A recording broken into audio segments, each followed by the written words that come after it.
Hello? Who is this? It's me, it's Trey. Trey? You do realize the hour, right? And why are you whispering? Shh, be quiet. What? How was the day? Good. Good, like I had a good time and I gotta go. Or I'ma stay for dessert. Good, like I'll have dessert. I'll walk along the promenade. Coffee, which I'm making now. See, is he still there? Damn, you must like him a lot. Dre, the man, cook for me. So, I cook for you. Burnt fried bologna and eggs hardly qualifies as cooking. I'm saying though, did you actually see him cook for you? You actually saw me cook for you? Did you actually see him cook for you? He's running game on you, that nigga ain't cook for you. What? Dre, why would he say he did if he didn't? So he can get you into making him coffee in the middle of the night so he can tap that ass. I'ma do it, I know these things. Well, his game worked. See, y'all gonna do it. What? See, Sidney. Damn.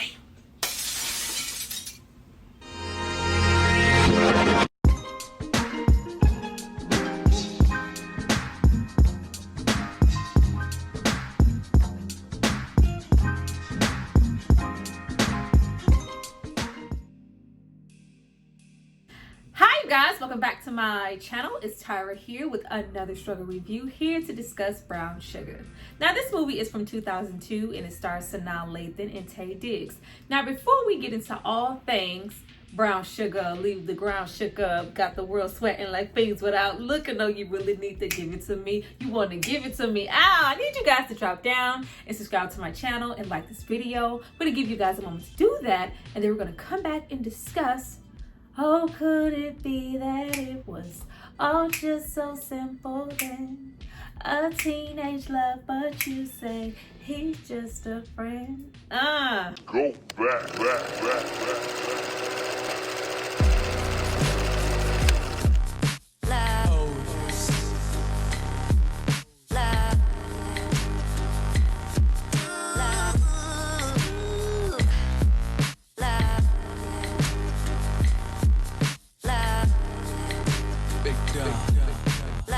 Now that you guys have hopefully subscribed to see more of me, let's get into this movie. But before we jump into the video, I have to give a shout out to the person who paid for and requested this film. So if you happen to get the buddy and the booty, it's not because of me, it's because of this person right here. Thank you so much for supporting me and paying for this content.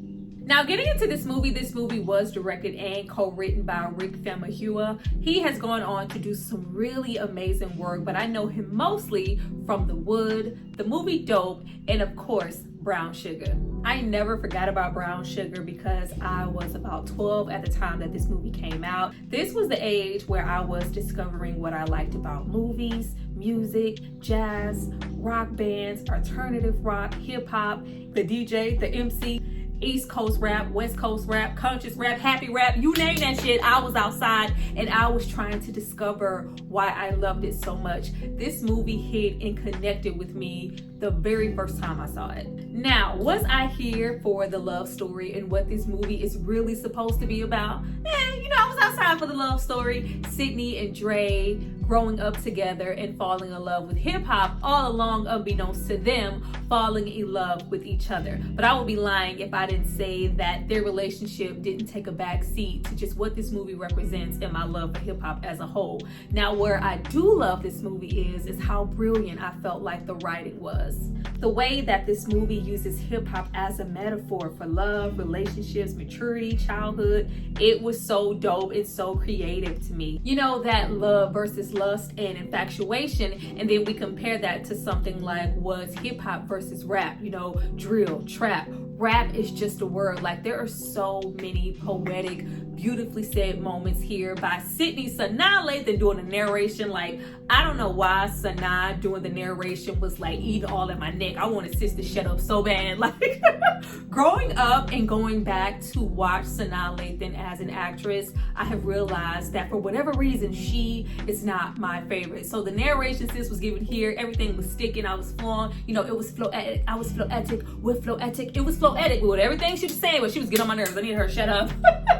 But with some of the things that she said, it's the difference in saying you love somebody and being in love with somebody. Rap is just a word. Dre, oh, we still talking about hip hop. Sidney, that's all we've ever talked about. When did you first fall in love with hip hop? Ever thought you see the day that hip hop grew up? Like the way that this movie decided to weave Dre and Sidney's relationship from childhood to adulthood and interject that with the evolution of hip hop itself, that is so symbolically elevated to me. Like I loved it. Flowetry. All right, I'm the flowist, and it was floetic. Like I loved it.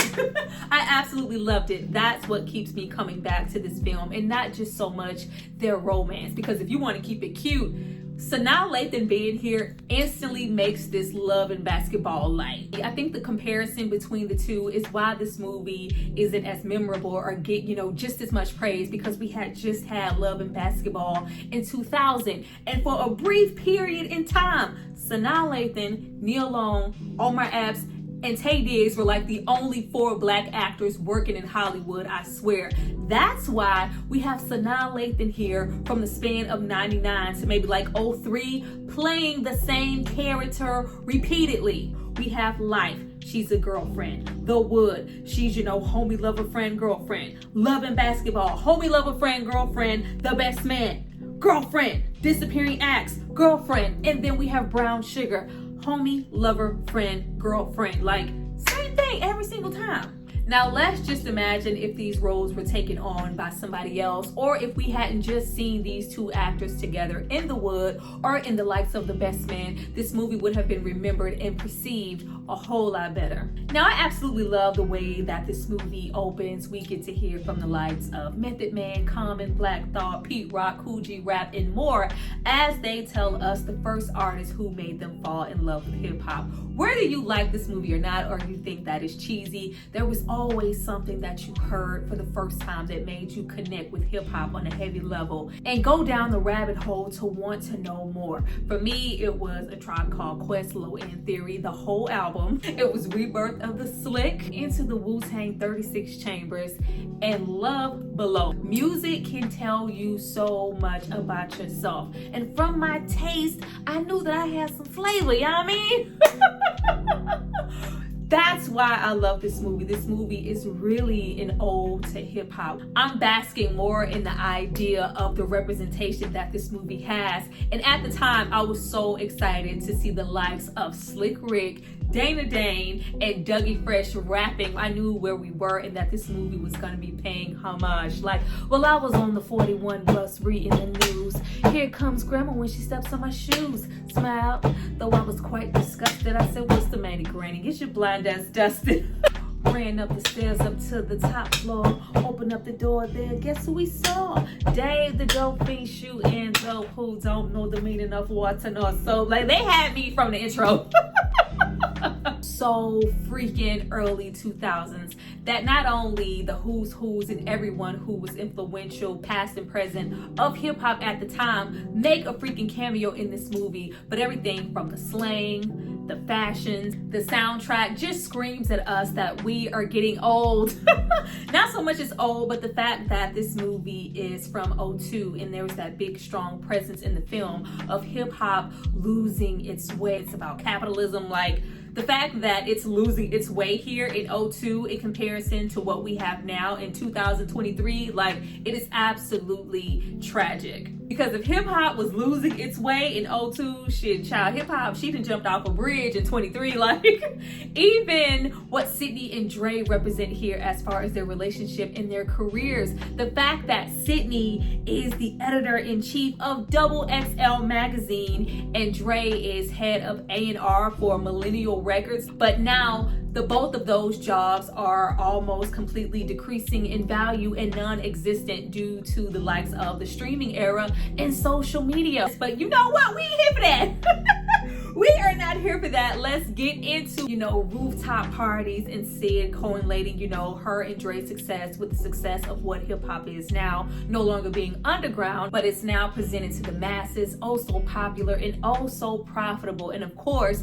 this is a metaphor for what Dre represents in her life now. Like, he's no longer your Dre. He is out here popular and he is about to get married. Though Dre and Sidney have been best friends for almost 20 years, they They know each other better than anybody. He is about to marry the likes of Reese, aka the beautiful Nicole Ari Parker. We're not even gonna skip over the wardrobe and the color palette in this movie. Everybody's makeup is flawless. Everybody literally looks like different variations of brown sugar. Like, everybody looks bum as fuck. Outside of the queen here, as Sidney Cousins being that red flag constantly in Sidney's face, that bee in her ear to go, the perfect man for you has always been standing in front of your face. Sidney here is a repeat offender of what I like to call missing the bus. Not seeing, one of those grand opportunities when it is staring you in the face, but also wanting your cake and eat it too. I don't want the cake, but I don't want anybody else to have it either.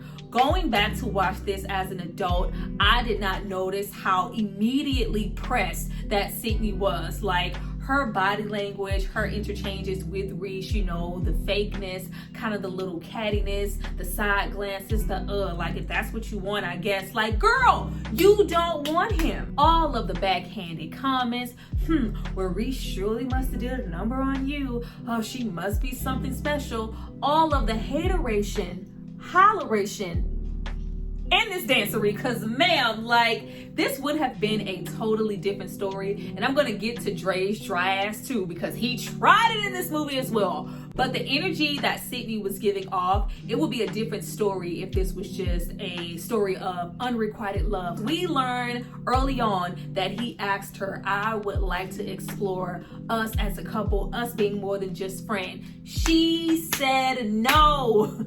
You missed the bus. Like, she said no. So that energy that she was giving off to be, oh, I'm happy for you, when she truly wasn't, it was so foul. And that energy that she was giving, as well as Dre, made me look at Reese in a whole new light, going back like, Reese was a victim, I don't care. A win is a win, I don't care. Reese was a victim. Like, she was very open to Sidney, open to their friendship right away. Like, the fact that Sidney could even take out 2 minutes to go get her a real gift for her bridal shower. The fact that Sidney went up there and upstaged the whole party knowing every single fact about Dre. Girl, we know you've known him the longest. Sit back, relax, let me get a couple in. Like, she was always in the frame of mind to not carve out a space for Dre in his relationship, his wife, or whatever, because she always wanted him for herself.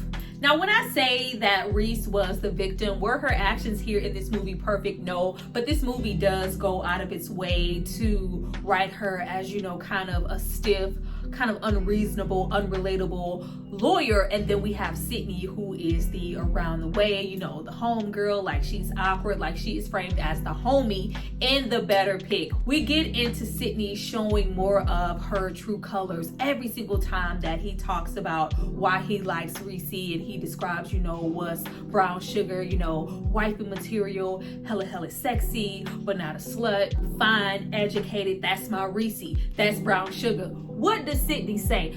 So what am I, Dre-ski? Like, constantly needing that validation to know, like, girl, it's still about you, but you don't actually want to take that dive to be with Dre, which is a very natural feeling for Sidney to have. What if this does not work out? I have just lost a friend of 15 years that I cannot get back. But Sidney walked that fine line of being in fear and playing games and being in denial.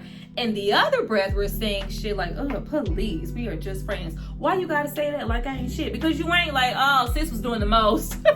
And then we get into the likes of Dre.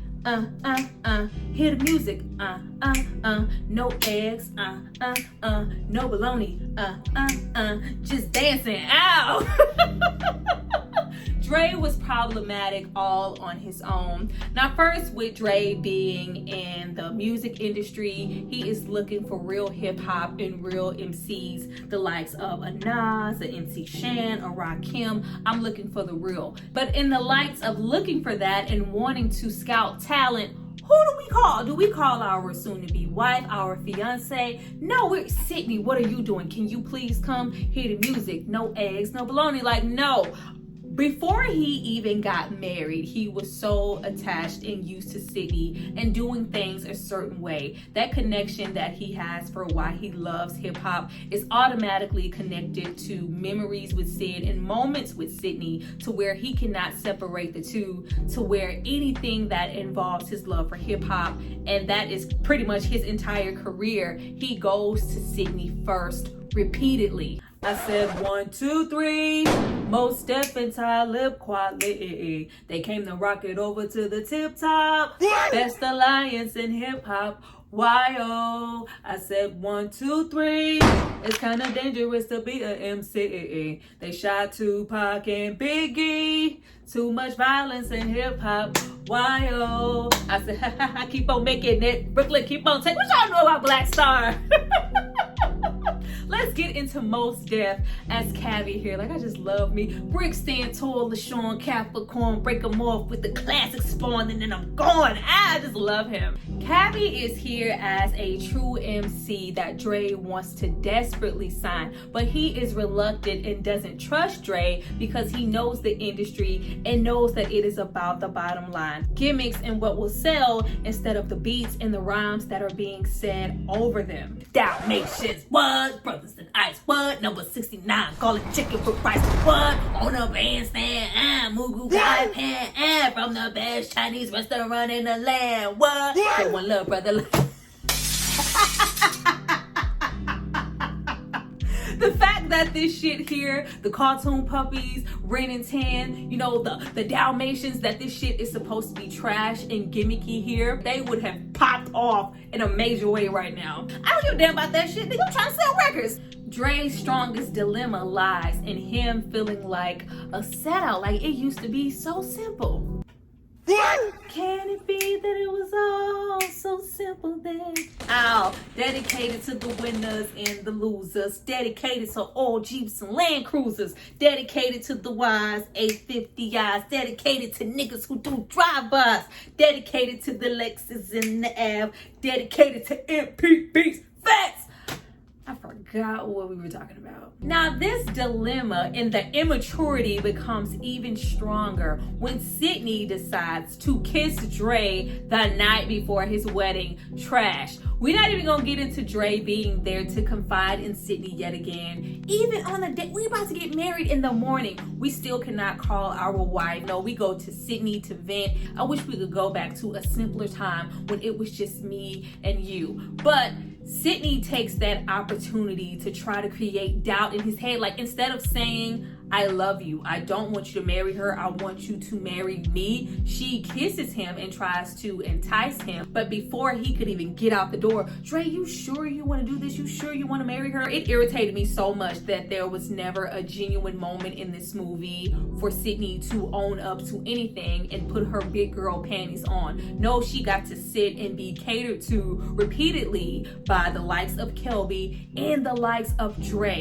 When you can't even say out of your mouth that you want to be with me. Like, I love the whole wedding scene. Like, Queen Latifah here was selling me, she don't even know him. That's your man. Say something, do something. And it shouldn't take for me to be about to get married to somebody else for you to realize that you want to be with me. And the same thing can be said for Dre. You should not be up here giving a vow to somebody else when you don't really want to be with them and you know you want to be with your best friend.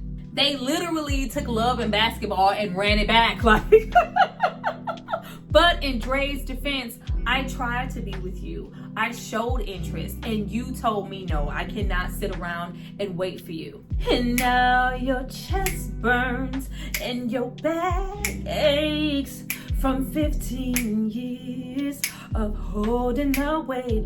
And now you only have yourself to blame if you continue to live this way. Get it to get out, you wanna heal your body.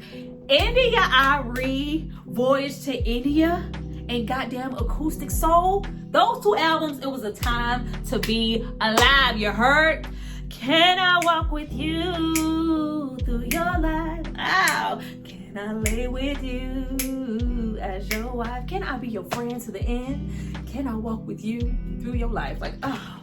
Now through montage, Dre appears to be happily married. That is until he sees Sidney on a date or interview for XXL with the likes of Kelby, aka Boris Kojo. Like, it was such a big deal here for me at the time in 02, because this was out. I was 12, y'all. I was still sneaking to go watch Soul Food. It was really good for the soul. It really was. I missed that show. So to see them here and they weren't in a relationship, like, Soul Food, Damien and Terry were hot as fuck. Like, any love scenes, interactions, like, they were melting. So to see them here with other people, like, it was just so weird. And we get into Rain Intense rendition of The Hoe Is Mine. Like, put it on wax. She may be a hoe, but she's my hoe. You know, the hoe is mine. You gotta get, you gotta get that bitch. The hoe is mine. You gotta get, you gotta suit that. I'm first in line. Come on, y'all, hit the note. The hoe is mine. When I tell you I would just pop off with a rendition of The Hoe Is Mine, like it was an everyday single. I love that song. But this is, you know, it for Dre, and he quits his job without even thinking about consulting with his wife. We get in Kathy's cab. We get dropped off at Sidney's brownstone. Like, I need to talk to her first. It's always been Sidney first. Reese never had him. Reese had him physically, but she never had his heart. It was always with Sidney. That's why he never went to her for shit. That was mad disrespectful. Like, that was pissing me off. Like, as your significant other, like, the emotional cheating that was going on here in this movie was so bothersome, and it was just disguised under the umbrella of, you know, oh, well, she's my best friend, like, why are you tripping? Physically cheating is a whole nother thing, but the fact that he needed Sidney to give him validation so hard that he was doing the right thing outside of his own wife was really problematic. You know, I met this girl when I was 10 years old, and what I love most, she had so much soul. She was old school, and I was just a shorty. Never knew throughout my life she would be there for me. Them sitting on that bench, you know, back to back, reminiscing about their childhood, all of, you know, the concerts, the block parties, things that they used to go and do together. It's way more intimate than him just fucking on Sidney. They share something that he could never have with Reese, you know, that validation. I think you're the bomb. I think you're the bomb. Really, like, I can't believe you. Like, the fact that she gave him startup money. You know, there's nobody who believes in you more than I do. But, you know, be that as it may, where does that leave your wife? Even when Dre gets the money. So, you know, what's poppin'? We trying to celebrate? We finna go out? Like, what about your wife? The only reason that, you know, we didn't pop off and go celebrate is because, oh yeah, I have a date with Kelby. Even that, when he, you know, arrives at the brownstone, you know, sees all the flowers, you know, oh, he wants a date. You see, well, you know, I just would have given you a no, you know, do you want to go out with me? Like, I would, like, they are interchangeable when it comes to jealousy and wanting each other for themselves, while all at the same time stringing along these significant others that they don't actually want to be with.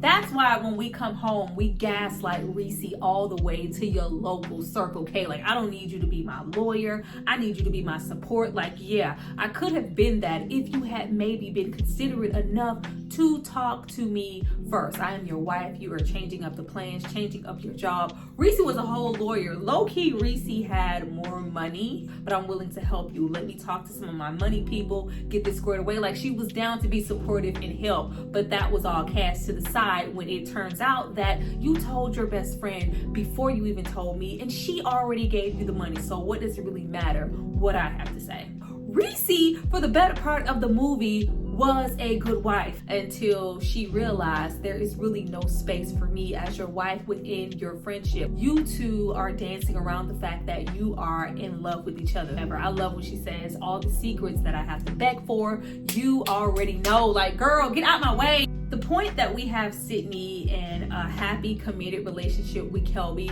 we kind of see the roles reversed as to how she was treating Dre when he decided to get married versus how he approaches her when she's in her relationship and Kelby proposes to her. Like, the fact that he makes the toast about, you know, his record label and the album coming out, and he literally, like, Reese is a footnote. Reese is a footnote, but when you are talking to Sidney, you're my best friend, you're, you know, the perfect hook over a tight beat. When the marriage proposal happens, unlike Sidney, he is not pretending to be okay with it or be happy. You know, I feel like you are moving too fast. Your reactions in the way that you move in relationships are to counter-react my relationship that I have with my wife, which was like he was living in his truth. Like, it was trash ass truth because, sir, are you not married? I need you to be there for me, just like you asked me. Like, I need you to be fake happy for me, just like I was fake happy for you. Like, the delusion going on in this rotten ass friendship. Now, Mos Def is also here not only as Cabby, the rapper, the MC, but he serves as comedic relief. Him trying to spit at Francine is absolutely hilarious. You know, I want to preserve my game. I don't want to overwhelm her with all my game. Like, I ain't you. I ain't the black buff male model. I don't be in the gym 24/7. Like, him and the whole conversation of the Champlain Blues, him not really knowing how to converse with her. The essence of comedy that he brings here in this movie, you know, two grown men walk off in the fog, you know, you don't know where they going. I hope you don't think you walking off nowhere with me. Like, don't fight it.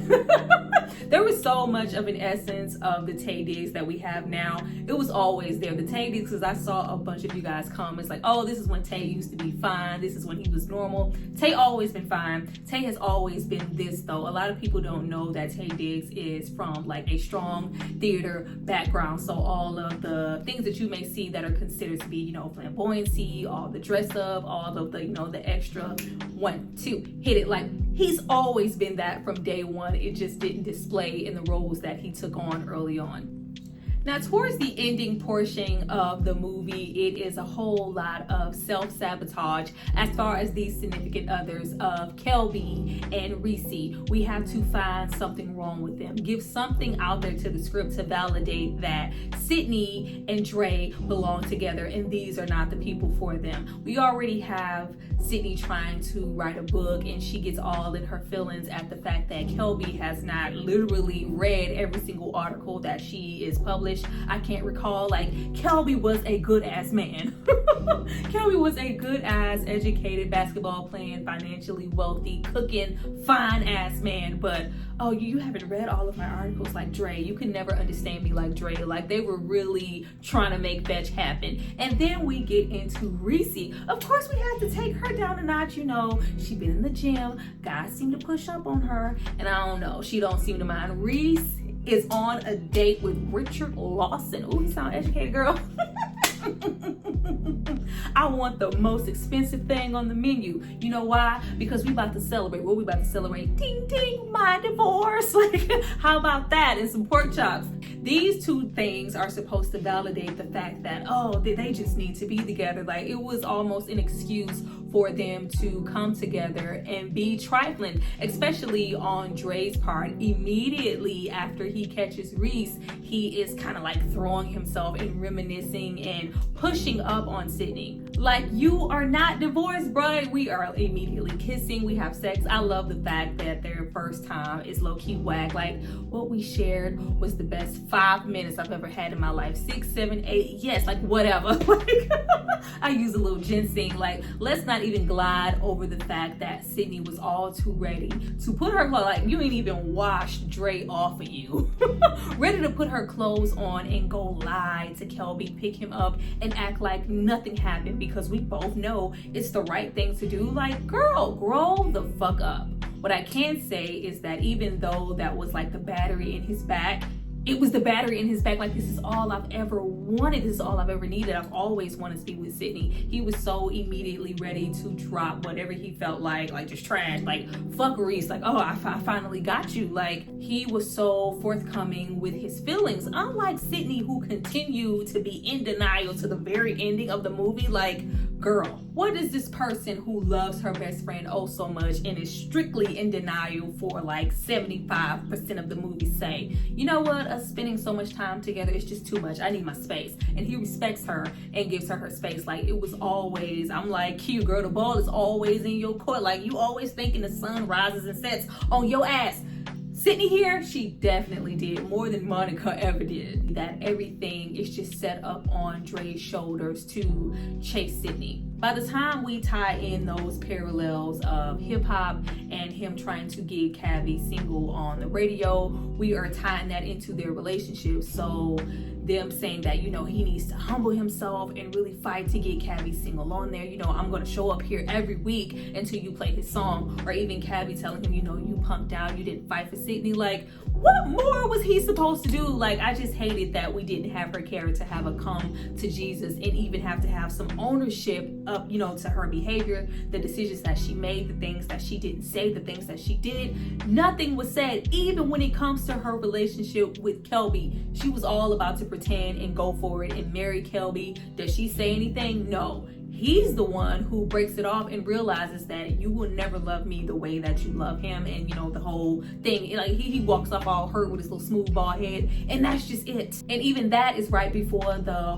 hotel room scene where Dre is telling her, you know, to stop and listen to your heart. Like, you can't, you know, go on and continue to be with this man when you really want to be with me. And it's, you know, it's about innovating and moving on. Hip hop is about forward movement. But, you know, what about in one breath you're saying, you know, you want things to not change and stay the same. One breath you are acting like you love me and you want to be with me. In the other, you are running off to marry somebody else. I am standing here. I've always loved you. I've professed my love billions of times, and you are going to walk out on me. She never had to own up to a damn thing in this movie. I mean, we do have that brief moment. I love me some Reese. Reese was like, yo, we ain't get no divorce. Like, we didn't even try. We haven't even fought for our marriage. Like, Reese was willing to try, but we pretty much end off with Dre finally getting some big balls enough to go have what it takes to make a marriage last long term. And even when we get into Dre's fuckery, like, we have Reese, you know, purging. I'm sorry, but like, I'm trying to make this work. He doesn't have to have any repercussions for cheating on his wife or even admit to anything. He's just, you know, coming out with an amicable divorce, and it's just like, well, you know, we don't have what it takes to make a marriage work, so this is just it, and we're gonna end off as friends. Him sleeping with Sidney is just, it's a Tuesday. But whatever, and watching this film, we know more than anything that it is not about Reese, it is not about Kelby, it is not about either of these people being accountable for their trash ass behavior. It is about getting them together, and in the end, we do that. Of course, it's all on Dre's shoulders. You better go get her, Humphrey. Like, we have Dre waiting for Cavi's song to come on Hot 97, Ode to Hip Hop. I love you, I always will. And of course, this is a symbolic book that she just really, like, this is a book about Dre. Like, this is the best man all over again. This book is really about your love for Dre, and he realizes this, and he, of course, chases her. You know, when did you fall in love with hip hop, Sidney? Even then, you know, when I saw, girl, come on here. She finally puts on some big girl draws to say that I love you from the first moment that I saw you. You know, why did it take you so long to say that? Because I was scared. And I even love, you know, the old school throwback of him putting the check boxes in the paper. You know, will you go out with me? Like, who knows about the check boxes and passing the notes? Like, it wasn't no text messages. It wasn't a phone. You made a little note, probably, you know, folded into a football and chucked it across the room. Like, girl, so what's up? You want to go out with me or not? You try to be my girlfriend for this brief, you know, 2-week period in high school or what, girl? What's up? Like, I just love that. And of course, we have them embrace and a kiss, and we end off with Cavi's single being on the radio. I love his exchange with, you know, Francine and, you know, the champagne flutes. Like, we needed a date with Mos Def and Queen Latifah. That shit would have been epic, but we didn't get that. We just go off with that full circle of hip hop, and we end off, you know, with 2 other little kids in the park, the same way that we started with Sidney and Dre. Real cute. Well, you guys, that was my review for Brown Sugar. I hope you enjoyed it. Please drop down and tell me what you thought about my review and what you thought about this film. Do you feel like this film is trash? Do you feel like the praise that it gets is undeserved? Or do you feel like it's underrated and people don't talk about it enough? I personally do. But I look forward to reading you guys' comments. Thank you so much for watching this video. Be sure to share, like, subscribe, all that good stuff, because it helps me out. I'll see you guys next time. Bye.